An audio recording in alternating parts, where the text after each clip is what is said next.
Alors, on reste donc dans le même décor de terrorisme dont on parlait tout à l'heure au Mali. On va parler du Togo, puisque c'est les soldats togolais qui ont été touchés là-bas. Mais ici, les dispositions se prennent également. Le président de la République, Faure Gnassingbé, s'est rendu lundi à la base d'opération de Koundouaré, dans le canton de Namudjoga, dans la région des Savanes. Nous sommes dans l'extrême nord du pays. Le chef de l'État a échangé avec les éléments des forces armées togolaises déployées dans cette zone sensible et en première ligne dans la riposte contre la menace terroriste. Après, donc, un point de la situation avec les chefs militaires en présence des ministres en charge des armées de la sécurité. Le chef de l'État a rappelé aux hommes engagés l'importance de leur action sur le terrain et le soutien du gouvernement et de toute la région. Francisco Napokora, ici, moi j'ai l'impression que ce déplacement du président de la République, même si on veut l'inscrire dans peut-être une sorte de remobilisation des troupes, il n'y a rien d'anodin ici. On a l'impression que, je vais effrayer personne, mais comme s'il y a un danger, quelque chose qu'on voit venir et on met les troupes en ordre de bataille. Oui, bon, je pense que le danger, les gens l'ont toujours appelé depuis. Hein. Ça fait depuis le 17 août, je crois. Hein, 19 août 2017 avec Tikwe Atchadam. On nous a toujours vanté que le Togo a des terroristes. Je crois maintenant, nous l'avons appelé pendant longtemps. On nous dit que c'est à nos portes et ça coule de gauche à droite. Je pense que l'une des visites importantes qui pouvait aussi se faire, c'est sur le site au Mali. Vous pouvez voir comment cela se passe, où le ministre de la Défense se déplace pour aller sur les lieux au Mali. Pour aller reconforter les troupes, parce que et puis c'est très important. Je disais tout à l'heure que il faut voir comment les blessés, quand ils sont blessés, ils rentrent au pays, pratiquement c'est sans assistance. Des gens sont traumatisés à vie, ils restent avec les psychologues, c'est eux. Finalement, peut-être on va vous trouver 1 million, ou bien on va vous trouver 3 millions si vous avez votre bras ou bien vos membres sont amputés, vous êtes handicapé, et c'est pratiquement rien. Et après c'est fini, on vous laisse dans la nature, vous n'avez plus rien. Donc, il faut véritablement, si on veut envoyer nos troupes à l'extérieur, il faut des statuts qui répondent aux normes internationales. En tout cas, vous voyez, le Béninois, le Sénégalais, quand ils vont en mission, c'est le jour et la nuit avec le Togolais. C'est le jour et la seule, les officiers reviennent avec un peu plus d'argent, mais les hommes de rang, pratiquement, c'est rien. Et quand vous êtes handicapé, c'est fini. Vous avez des problèmes à vie, avec finalement, après votre pension, qui ne vaut rien. Vous traînez, parce que quand vous êtes touché par une balle, ou bien par un engin explosif, c'est régulièrement, vous devez avoir des lésions, des choses. Parfois, les balles restent dans les corps des gens pendant des années. Donc, ce déplacement, localement, bon, ça, ceux qui l'ont réalisé ont la signification que donne, que c'est pour aller visiter les forces qui sont, disons, au nord-est du pays, je crois, c'est vers Mandouri. Oui, vers Mandouri.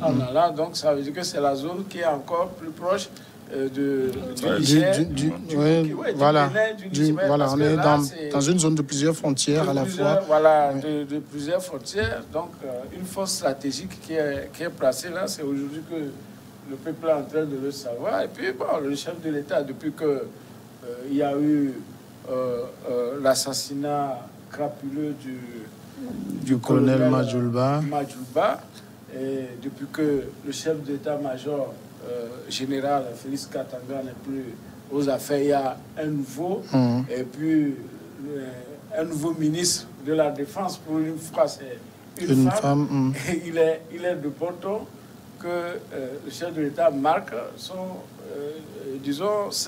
sa marque au niveau d'une troupe spécialisée d'élite. Parce qu'aujourd'hui, on peut dire que cette troupe-là qui se base à Mandouri doit être aujourd'hui la grande force, après peut-être la FIR, que je ne sais plus comment ça se porte. Donc, le chef de l'État a besoin de remobiliser, de montrer qu'il est le chef, et puis aller présenter. Alors, vous pensez que c'est anodin? Bon, en fait, situation anodine, je ne suis pas très sûr quand on lit un peu ce qui se passe sur le continent.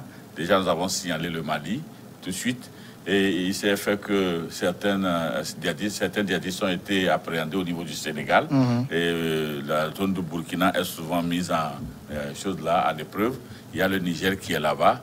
Nous sommes à côté et justement le camp dont on parle a été mis en place depuis le 15 février 2019 parce qu'il y a eu un problème à un poste de Nahao à côté du Burkina et c'est pourquoi ce poste a été installé là-bas pour pouvoir s'opposer à l'infiltration de ces djihadistes-là dans le pays. Et en effet, nous avons également dénoncé que ces djihadistes-là ne se concentrent pas comme on voit des soldats dans un camp. C'est des gens qui circulent dans la société. Ils sont très mobiles dans la société. Et puis, ils se communiquent par des canaux que nous ignorons. Et c'est lorsqu'ils veulent opérer qu'ils se regroupent instantanément et ils frappent. Donc, il va falloir une certaine vigilance par rapport à ce truc. Le deuxième élément que nous pouvons dire également, tout ceci se passe au moment où la France également est en train de sentir une dénonciation de ces troupes en Afrique et où tout le monde veut que ces troupes-là puissent quitter l'Afrique et libérer l'Afrique. Les voix s'élèvent de plus en plus. Et alors que la France est-elle prête pour pouvoir faire déplacer ces choses, quand du moins on sait que les alertes au terrorisme sont souvent signalées par cette métropole qui dispose des moyens efficaces et d'habitude ils en parlent de la façon la plus discrète pour que des contre-attaques soient organisées. Si aujourd'hui, à ce dernier moment, vous voyez, c'est des déclarations ouvertes. Est-ce que c'est pour créer des peurs dans les pays afin que vous puissiez vraiment vous rendre compte qu'il y a une menace qui plane sur vos têtes pour pouvoir demander le maintien des forces françaises sur le territoire et puis alléger un peu cette antipathie. Et comme ça ne suffisait pas, il faut qu'il y ait des épreuves qui se créent sur le terrain pour confirmer ce qu'on dit. Parce que si celui qui doit vous orienter à faire la chose, au lieu de vous orienter, vous déclare la chose ouvertement, alors qu'on pouvait faire abstraction de cette déclaration. Donc, il y a plusieurs de ces éléments-là qui sont là et qui nous disent aujourd'hui que face à cette réalité, on ne peut qu'aller alerter les troupes qu'on a positionnées qu'il y a un danger qui plane et que des gens doivent redoubler de vigilance et ne plus s'adonner à un certain nombre. Et peut-être même, ça avait déjà commencé, voir si on peut effectivement alerter également les populations environnantes. Parce que j'avais dit... Justement, je voudrais qu'on revienne sur cet aspect-là après, cette collaboration qu'il peut y avoir avec les populations pour dénoncer. Mais je suis attiré ici par les mots du chef de l'État, le président de la République, qui dit, quand il félicitait les troupes, Francisco, il dit, nous sommes fiers pour ce que vous réussissez à faire chaque jour. C'est un combat de tous les instants, mais la suite risque d'être beaucoup plus difficile parce que ces groupes se renforcent eux aussi, bénéficient des fruits et du financement de la criminalité transfrontalière et sont plus aguerris. La suite risque d'être beaucoup plus difficile. Le président de la République est peut-être en train de dire quelque chose qui devrait nous alerter. Oui, mais malheureusement, quand on le dit, mais souvent on l'utilise pour autre chose. Soit, bon, ici, il est clairement dans un contexte de lutte contre le terrorisme. Si, au niveau de la communication. Oui. Au niveau de la communication. Quand on le dit, bon, vous prenez par exemple la Covid-19, on l'a utilisé à des fins politiques. Est-ce que vous voyez? Donc, tout, on peut essayer de dramatiser. Je ne dis pas forcément que c'est ce que fait le chef, mais je dis que la première des choses, c'est pas seulement de visiter les militaires. Il faut leur donner les moyens. Il a promis ça, il a promis. Oui, ça, et je pense qu'on a même relevé le budget de la défense. Oui. Ils sont sur 700 milliards pour 5 ans. Tout ça mis bout à bout, avec les mouvements militaires qu'on a eus. Il y a quelque chose qu'on voit venir et qu'on devrait tous, peut-être avec le président, regarder dans la même direction. Je veux même affirmer cela en disant que quand nous regardons, bon, en fait, le voyage, le déplacement du chef de l'État fait suite aux derniers événements que nous avons appris au niveau du Sénégal, où s'il n'y avait pas eu une vigilance, ça veut dire qu'il devait y avoir une frappe djihadiste là-bas. Donc, quelque part, il faut se dire que la menace est réelle.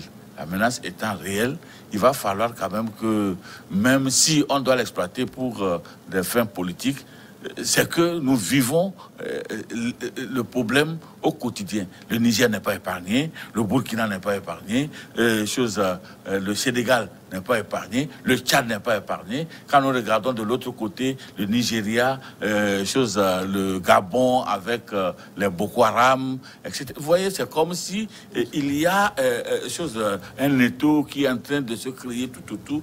Et nous n'allons pas dire que c'est parce que nous sommes très forts que nous n'avons pas connu cela. Et ce n'est même pas évident que, tel que nous avons dit, le mode opératoire de ces djihadistes, qu'il n'y a pas des gens qui sont en connivence avec ces gens, qui sont avec nous ici. Oui, qui sont avec nous, peut-être même à partir d'ici. Oui, parce que quand le chef de l'État dit qu'eux aussi, ils sophistiquent, hein, ils améliorent leurs moyens. Non, ce qui est sûr, c'est que c'est eux qui sont sur les meneurs du jeu. Et ils mènent des jeux au moment où les autres ne s'attendent le moins. Et ils préparent la chose. Et ce que le chef de l'État vient de dire, c'est pour leur dire que si vous saviez, c'est comme si c'était un match de football ou un match de boxe, je commence par savoir que je dois être en phase avec M. Ouro, et je vais commencer par comment il se bat pour pouvoir prendre les dispositions. C'est que des gens viennent vous trouver au moment où vous ne savez pas comment ils se sont préparés. Et puis, c'est ça ce qui est un peu dramatique. Et peut-être même c'est des gens qui prennent l'habitude de rester avec vous et qui vous étudient. En amitié, vous ne savez même pas qu'ils font partie de cette... Ils vous quittent et ils reviennent. Quand je parlais des moyens, c'est qu'il y a la rémunération. Quand je vois les soldats, qui gardent la résidence de la présidente de la République, quand vous passez, on vous demande du café, je ne sais pas si vous voyez. Mais il faut les moyens, il faut payer les gens bien. Et quand les conditions de travail, je viens de donner un cas où un véhicule a quitté de loin pour venir rentrer dans un camp. Ce n'est pas normal. On devait détecter depuis ce véhicule et l'immobiliser s'il le faut. Donc ça en fait, vous voyez, moi je dis également que c'est le plus souvent au niveau des contingents de ces trucs-là, les alertes ne sont pas données par ceux qui sont là-bas. Hein. C'est piloté par les grandes nations qui ont les drones, ont les trucs là. Donc si eux, ils veulent que la chose se passe, ils peuvent fermer les yeux. Il faut regarder en ce temps, c'était au Niger, hein, et quand des décisions ont pénétré un camp là. Ça ne veut pas dire qu'on ne pouvait pas dire qu'il y avait quelque chose. On avait juste fermé les yeux, même au niveau du Burkina, tout le temps. Des gens se sont pénétrés dans les camps. Donc c'est pourquoi je dis, il y a l'optique qu'on vise et qui permet de réguler les actions sur le terrain. Et la composition même de ces djihadistes, c'est qui? C'est ça. Maintenant, quand vous voyez, on a dit que le mode opératoire change. Au départ, les Al-Qaïda, ils avaient commencé, ils ne parlaient que l'arabe. Mais à un moment donné, ils ont développé tout. Ils parlent l'anglais, ils parlent tout. Même quand ils refusent que les gens aillent à l'école, c'est eux les grands utilisateurs des réseaux sociaux et autres. Il faut passer les messages. Maintenant, il y a quelque chose qui était formidable à l'époque, lorsque le Togo créait la FIR, la force d'intervention rapide qui est devenue le BIR. Mais la FIR à l'époque, quand vous voyez, la FIR connaît les rues d'Ouloumé point par point. Vous voyez les soldats marcher la nuit, le jour, dans tous les coins et recoins du pays. Est-ce que vous voyez qui maîtrisait? Aujourd'hui, c'est qui? C'est ce qu'on appelle communément les médias, qui connaissent mieux notre pays. Il vous arrive des fois de tomber sur certains, lorsqu'ils parlent le français, vous sentez que lui-là, il n'est pas sorti du village pour venir comme un nécessité. Vous sentez que c'est quelqu'un qui cherche autre chose. Non, je le dis parce que quand vous rencontrez parfois certains, vous causez, vous sentez que leur niveau d'études, ce n'est pas... Il n'est pas sur le vendeur-là que vous voyez, vous voyez dans le... Oui, des fois, et on le dit toujours, on a laissé le pays aujourd'hui, les Togolais sont pauvres. Ce n'est même pas qu'on a laissé le pays. Oui, il y a une partie aussi qui relève de la population. Vous voyez, j'ai souvent dit, il est des fois très risquant d'appartenir à un quartier où des gens viennent, ils rentrent, ils sortent, ils disparaissent à n'importe quel moment. Parce que, alors que nous n'avons même pas cette capacité de pouvoir décrire une personne que nous avons vue tout de suite, pour pouvoir permettre aux agents de détection, pour pouvoir... Nous avons un pays où les gens viennent, ils achètent tout. C'est-à-dire qu'aujourd'hui, les gens sont pauvres au pays. Ils vendent tout. Les terres, ils vendent, même dans les villages. Et c'est les étrangers qui achètent. Qui habitent là-bas, on ne sait pas. Est-ce que vous voyez? Maintenant, de l'autre côté, il a dit tout à l'heure, les gens se baladent, ils vont dans les maisons, ils se promènent partout. C'est-à-dire qu'ils connaissent mieux le pays que les populations. Qu'est-ce qu'il y a? Ils ne peuvent que nous dépasser. Pendant des années, on en parle. On dit que le social, l'État ne doit pas laisser les populations pauvres. Mais tous les jours, c'est les taxes. Tous les jours, c'est les salaires qui n'augmentent pas et pas les avancements dans les services. D'accord. Mon frère, je pense que nous rendrons service aussi à la population en lui montrant comment les gens là opèrent. Parce qu'au niveau des Boko Haram, j'avais suivi un tout petit peu. Quand ils viennent, qu'est-ce qu'ils font? Ils occupent d'abord une petite partie de votre milieu et après, ils font tout pour vous encercler.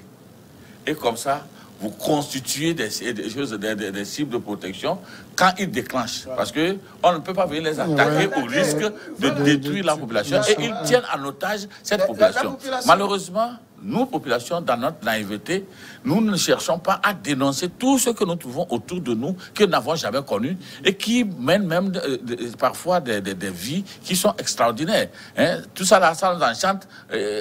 C'est comme au niveau de nos populations, nous n'avons pas tellement de curiosité pour pouvoir... Vous pensez que dans d'autres pays, vous arrivez tout de suite, on doit savoir pourquoi vous êtes venu, qu'est-ce que vous êtes en train de faire, on doit vous suivre et on doit rendre compte régulièrement sur votre personne. Hein? Alors vous pouvez rentrer par exemple en France aujourd'hui et on ne va pas savoir que vous êtes venu et combien de jours vous devez faire pour être sûr que le jour-là, vous n'êtes pas parti. Vous prenez la liste électorale. La liste électorale, c'est à plus de 70% des témoignages. Mais un pays ne vit pas comme ça. Nous avons les mairies, nous avons l'état civil. Ça doit être systématique. On doit tout faire. Ce que les gens demandaient il y a longtemps, qu'aujourd'hui, la carte de vote soit la carte comme la carte d'identité. Que les gens soient forcément identifiés avec les empreintes, une centralisation des données. Et que aujourd'hui, systématiquement, quand quelqu'un naît, il rentre dans le système et on dilate ceux qui sont morts au fur et à mesure. C'est-à-dire que si nous voulons aller loin et protéger notre pays, ça passe par là. Sans ça, bon, on sera avec des gens qu'on ne connaît pas. Il y a une parenthèse que vous vouliez ouvrir tout à l'heure, c'est au niveau de cette coopération civilo-militaire qui doit aussi exister. Je pense que le président de la République a insisté là-dessus quand il était à Koundouaré. Il disait que la lutte contre le terrorisme n'est pas seulement une affaire militaire. La dimension sociale mise en œuvre à travers le renforcement des relations civilo-militaires doit se poursuivre. Alors aujourd'hui, on est toujours encore à la quête de ça, hein, cette relation civilo-militaire. Comment on fait pour gagner ce pari, pour que le militaire ne soit plus vu comme cet élément qui fait peur, mais cet élément qui rassure, et si j'ai des informations, je peux aller les lui communiquer? Je pense que c'est d'abord cette crispation est venue du fait de la politique depuis les années 90 et de la caricature qu'on a donnée de porteurs de treillis. Alors que je me doute aujourd'hui qu'il n'existe pas de porteur de tenue dans une seule des familles au Togo. Hein. Si ce n'est pas ton frère, c'est ton cousin. Donc on en a. Et quand on s'alerte contre des gens, on s'alerte contre son frère.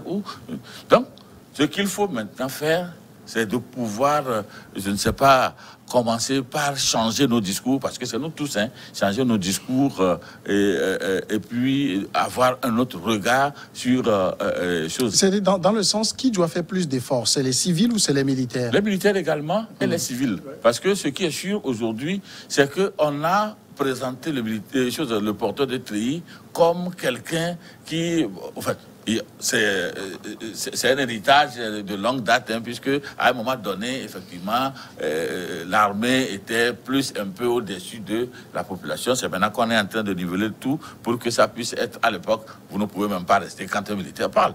Donc il avait forcément raison, il avait toute la puissance. Aujourd'hui, les choses ont beaucoup évolué, hein, et ça fait que c'est d'abord celui-là qui a la force qui doit se rabaisser et s'approcher. Et ça doit transiter dans leur langage, dans leur manière de régler certains problèmes. Par exemple, je veux trouver à un policier qui vient m'interpeller sur un délit, un protecteur, celui qui peut me défendre, celui qui peut aller que de venir avec une certaine force, me prouver que non, il est venu pour me sanctionner tout de suite. Vous voyez, donc il va falloir vraiment une certaine pédagogie dans l'exercice de ce métier. Ce pari-là, est-ce qu'on est en train de le gagner? Parce que je sais que depuis ces dernières semaines, on parle vraiment de ce dialogue civilo-militaire. Le ministre de la Sécurité, même la ministre de la Défense vendent ce dialogue. Mais est-ce qu'on est en train de gagner ce pari? Le feu général Gnassingbé Adima avait organisé Réconciliation Armée-Nation. Et si on en parle aujourd'hui, après plus de 20 ans, c'est que c'est extrêmement grave. Rien n'a bougé. Vous savez, quand on instrumentalise les corps, spécialement l'armée, vous savez, la dernière fois, il a été communiqué qu'une liste de combien de 344 militaires agents ont été radiés. Moi, je n'y crois pas. Est-ce que vous voyez?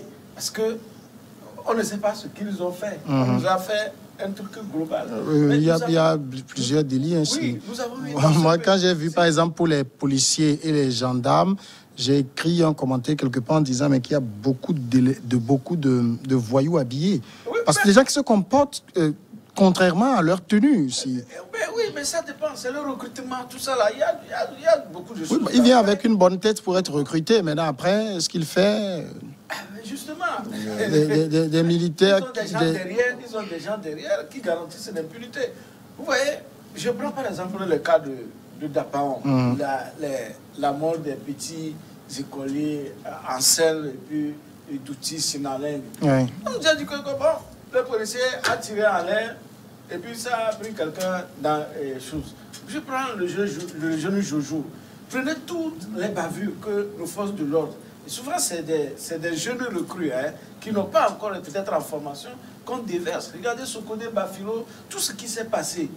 Mais quelle réconciliation? Non, attendez. Quelle réconciliation vous voulez avec des populations comme ça? Est-ce que vous voyez? Je vais vous donner un exemple. Mais il y a une année, à Bassa, c'est un officier qui tire sur un gendarme. Mais le premier communiqué du ministère de la Sécurité, c'est que c'est les vendeurs de carburant qui ont tiré à l'arme lourde sur le CB. Mais avec le temps, on s'est rendu compte que non. Et le ministre a dû refaire une conférence de presse. Ça, je le félicite parce que ce n'était pas facile pour vraiment reconnaître que c'est plutôt le collègue qui a tiré sur l'autre. Mais entre-temps, quand les populations ont arrêté les vendeurs de carburant en disant qu'ils aidaient l'armée, mais le lieutenant qui a tiré sur son collègue a buté deux. Un ou deux, je ne me souviens plus tellement. Vous voyez? Mais quand vous voyez des trucs comme ça, quand les populations ont vécu, quelle réconciliation, c'est-à-dire quelle entente vous voulez qu'on ait avec les militaires. Vous prenez les numéros verts. Aujourd'hui, quand on parle, un journaliste écrit, on demande les preuves. Mais je vais faire quelle dénonciation? La population va faire quelle dénonciation? On va l'arrêter, qu'il a fait fournir quelle preuve? Je ne sais pas si vous voyez. Non, c'est-à-dire dénoncer est une chose. Vous dénoncez, maintenant il appartient au service compétent de mener les investigations pour savoir si ce sur quoi vous... Moi, je sais que quand vous allez en Occident, les gens appellent des fois pour un oui ou pour un non. La police vient, fait son enquête et sait que bon, c'est un faux signal. Voilà. Et quand vous appelez, d'abord pour atteindre le numéro, c'est difficile. Non, il y a aujourd'hui beaucoup de numéros verts et des numéros courts. On ne se retrouve même pas. Maintenant, quand vous arrivez à gérer le numéro vert, même simple sapeur-pompier pour lui indiquer là où vous êtes. C'est-à-dire que là, dans notre siècle, là, au Togo, pour que le sapeur-pompier arrive chez vous, le coup de fil que vous allez passer jusqu'à lui indiquer, ça veut dire qu'il n'y a pas un moyen de localisation. Est-ce que vous voyez? Donc il y a beaucoup de choses. Il y a la confiance. Quand le chef de l'État demande aujourd'hui, ce qu'il demande, c'est qu'il faut que dans les paroles du gouvernement, de l'État, il faut que la communication de l'État soit revue. D'accord. Et que véritablement, qu'on puisse mettre en confiance la population. Que lorsque je dénonce, qu'on pourra faire quelque chose avec. Puisque je dis que la presse en fait suffisamment. Kofi Kanito. Au contraire, c'est la presse qui est baquée. Au fait, quand nous sommes ici, il faudrait que nous puissions faire de sorte que ce que nous recherchons advienne. Donc, bien sûr que dans tout acte, dans tout acte, dans toute chose, il y a le fait de l'homme. Autant il y a de bonnes mœurs parmi les hommes habillés et il y a de mauvaises mœurs, il y en existe également dans la société. Effectivement. Est-ce que vous voyez? Oui. Et il est encore plus évident de constater que le porteur de treillis a plus de marge de manœuvre en matière de sécurité pour sa personne que nous qui sommes civils et qui n'appartenons pas à ce type. Et c'est pour cela d'ailleurs que cette cohabitation est très importante parce que quand il arrive une menace, c'est vers eux que nous devons aller pour pouvoir venir nous secourir. Vous voyez, lui déjà, il connaît l'arme, il sait comment se protéger. C'est nous qui ne connaissons pas l'arme, nous ne savons pas l'habitude. Quand on tire, à l'époque, on riait. Dès qu'il y a un coup de feu, le militaire, lui, il se cache. On riait, alors que lui, il sait la réelle menace que représente l'arme. Et nous, on court pour aller rencontrer même les cartouches. Vous voyez, donc c'est des éléments qu'il faut conjuguer et dire que si nous voulons être tous en sécurité, d'abord, il faut que nous assurions la sécurité de celui-là qui doit nous assurer cette sécurité. Si nous ne la mettons pas en sécurité. Et la plupart des temps, qu'est-ce que nous remarquons? Depuis un certain temps, il y a une certaine méfiance qui s'est installée entre les deux groupes. Oui, pourquoi? Non, justement, c'est le discours que nous avons tenu depuis 90 qui a créé ces histoires-là et qui a créé ce discours. Il y a certains actes également qui trouvent, je ne dis pas que ces actes sont bons, mais je dis qu'il y a certains actes qui trouvent leur explication dans cette méfiance. Vous voyez, il était difficile à un militaire, par exemple, un porteur de treillis, de pouvoir rentrer chez lui, dans son quartier, en tenue. Est-ce que vous voyez? En tenue. Et s'il doit rentrer dans ce truc-là en tenue, il est obligé de porter son arme. Et il peut même confondre certaines interpellations amicales comme des agressions. Est-ce que vous voyez? Quand la méfiance est là, ça crée d'autres situations. Donc nous devons également commencer par dire à la population qui n'a pas cette force, autant cette force, de commencer par calmer leur ardeur. Ouais. Et comme ça, de l'autre côté, quand les gens aussi vont... Moi, je visite beaucoup de camps parce que j'ai des amis qui sont beaucoup militaires. Et puis, je t'ai dit entre-temps ici que nous avons même joué, nous jouons jusqu'à aujourd'hui au niveau du camp de la gendarmerie avec Educasport. Donc, tout dernièrement même, j'étais... Donc, ça veut dire qu'il va falloir que nous, qui voulons qu'on nous protège, nous puissions vraiment prêter le flanc à ce qu'on vienne à notre secours et sans toutefois être encore des dangers. Nous avons parlé du diazime tout de suite. Nous avons dit que ces gens-là, ils viennent... Où est-ce qu'ils clandent d'habitude? C'est au niveau des civils. C'est nous qui les prenons. C'est nous qui les confortons dans nos maisons. C'est nous qui leur donnons tous les processus. Et même, nous leur donnons les secrets. Et nous leur vendons un certain nombre de secrets. Alors que nous devons plutôt nous intéresser à leur personne, à ce qu'ils font et pourquoi ils sont là. Et à les traduire pour que on puisse les enlever. Dans l'un ou l'autre des cas, je retiens qu'il faut que les deux entités, que ce soit l'armée, que ce soit les populations, apprennent à mieux se connaître pour mieux collaborer. Parce que la menace qui arrive n'épargne personne. Il faut éviter que la population continue de s'appauvrir. D'accord.